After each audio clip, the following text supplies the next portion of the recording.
আসসালামু আলাইকুম সুপ্রিয় দর্শক মণ্ডলী। আমন ধান তো রোপণ করলেন, আপনার ধানে কি কাঙ্ক্ষিত সেই পাশকাঠি বা কুশি বের হচ্ছে, নাকি ধানগুলো আগের মতোই সরু এবং চিকন গোছায় রয়ে গেছে এবং সেটা থেকে কাঙ্ক্ষিত ফলাফল আপনারা পাচ্ছেন না? সেটা যদি হয়ে থাকে তাহলে আপনাদেরকে এই কাঙ্ক্ষিত বিস্তারিত আলোচনা করব কিভাবে আপনাদের ধানের কুশি ও পাটকাঠি দ্রুত বের হবে এবং ধান ক্ষেত খুব ঝোপালো হবে এবং ফলন অনেক বৃদ্ধি পাবে। সাধারণ মানুষ মনে করে থাকে যে ধান রোপণের 1 থেকে 1.5 মাস পরেই বস্তা বস্তায় সার দিলেই ধানে ঝোপালো হবে এবং ফলন বৃদ্ধি পাবে। এটা মূলত না। মূলত ধানের 1 থেকে 15 দিন বয়সেই নির্ধারণ করে এই ধান কীরকম হবে বা কীরকম ফলন দিবে। প্রথম 15 দিনে যদি গাছটি পরিপূর্ণ পুষ্টি না পায়, তাহলে পরবর্তীতে আপনি যতই সার ব্যবহার করেন না কেন, আপনার কাঙ্ক্ষিত ফলাফলটি আপনারা কখনোই পাবেন না এবং আপনার ফলন বৃদ্ধি হবে না এবং পাশকাঠিও আপনি বৃদ্ধি করতে পারবেন না। এজন্য আমরা এই ভিডিওতে আপনাদের সঙ্গে বিস্তারিত আলোচনা করব যে প্রথম 15 দিনের জন্য আপনারা কি কি সার ব্যবহার করবেন, কি কি কীটনাশক ব্যবহার করবেন এবং কী পরিমাণে ব্যবহার করবেন তা নিয়ে বিস্তারিত আলোচনা করব ইনশাআল্লাহ। অবশ্যই আমাদের ফুল ভিডিওটি দেখবেন এবং আমাদের চ্যানেলটিকে সাবস্ক্রাইব করবেন। এখন দেখি আমাদের প্রথম 15 দিনে কি কি ঘটে। প্রথম 15 দিনে 5 থেকে 6 দিন পর্যন্ত আপনার এই যে ধানটি রোপণ করলেন এই ধানটি মাটির সাথে মানিয়ে নেওয়ার চেষ্টা করে। এরপরেই আপনার 8 থেকে 9 দিন বা 10 দিনের মাথায় এই যে নতুন সাদা শিকড় ছাড়ে, এই শিকড়ই মাটির কতটুকু গভীরে গেল এবং কতটুকু পুষ্টি শোষণ করতে পারলো, সেটাই হচ্ছে আপনার ভাগ্য নির্ধারণ করবে আপনার ক্ষেতে কী পরিমাণ ফসল হবে এবং আশপাশে কী পরিমাণ পাশকাঠি তৈরি হবে।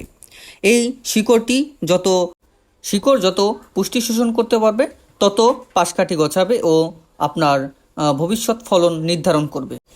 এই জন্য গাছের কিছু পুষ্টির প্রয়োজন রয়েছে।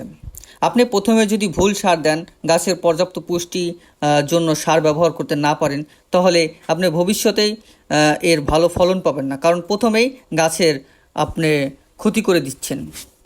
এজন্য আমরা কি কি পুষ্টি প্রয়োজন এবং কি কি সার ব্যবহার করবেন সেই বিষয় নিয়ে এখন বলবো।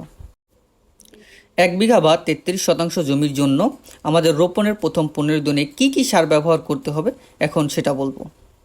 জমি তৈরিতে সেই সাথে যদি আপনারা টিএসপি, পটাশ এবং ইউরিয়া যে সার প্রয়োজন সেগুলো যদি দিয়ে থাকেন তাহলে তো ভালোই, আর যদি না দিয়ে থাকেন তাহলে তো এই ভিডিওতে বলা যে সার বলবো সেই সারগুলো আপনাকে 7 থেকে 14 দিনের মধ্যে এই সারগুলো ব্যবহার করতে হবে।